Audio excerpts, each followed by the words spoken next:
Well, Claudia Mo is a lawmaker with the pro-democracy Civic Party in Hong Kong, and she joins us now. Claudia, thanks so much for your time.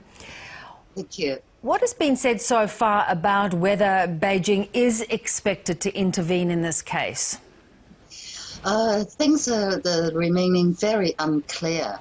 But then the whole thing, the whole saga has been blown out of proportions completely on the political front, of course. And you couldn't help feeling that the whole thing is a political play, and the actors all playing their part, acting according to script. And the leading character, of course, is this C.Y. Leung person, who's the Hong Kong government head. First of all, he said there's no separation of powers in Hong Kong.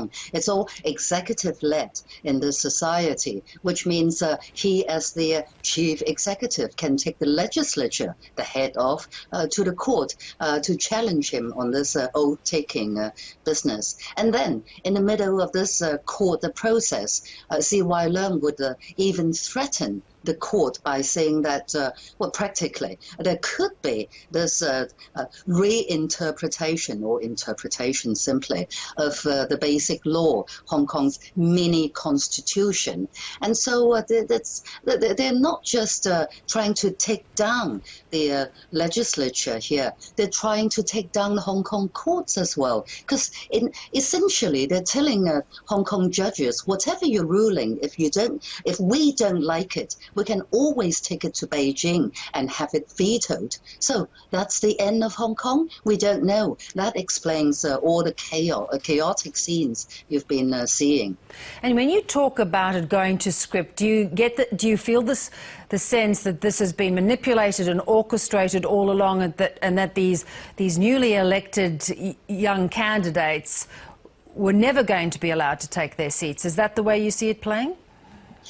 I'm being really pessimistic at the moment. I can't help thinking that they have extremely slim chance of taking office. I think that they're going to get rid of this young pair at all costs. That's my observation at the moment. I hope I am wrong. Claudia, though, I wonder what you then think will happen to the basic law that was enshrined in this one country, two systems pledge that China made.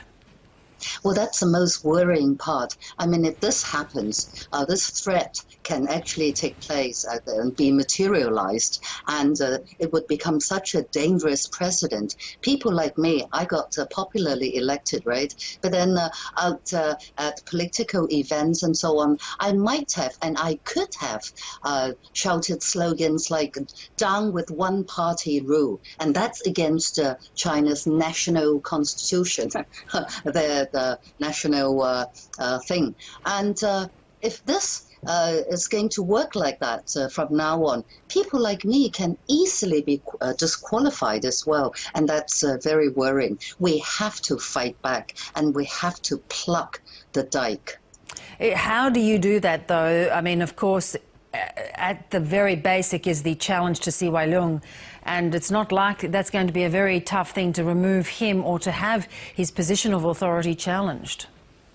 Oh, we don't know. I mean, we're doing our best. I mean, it's very difficult to fight against an administration, the powers that be in Beijing. I mean, after all, Hong Kong is not exactly an international issue as such for Beijing, right?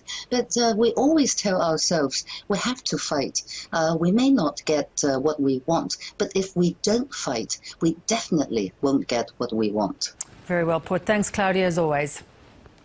Thank you.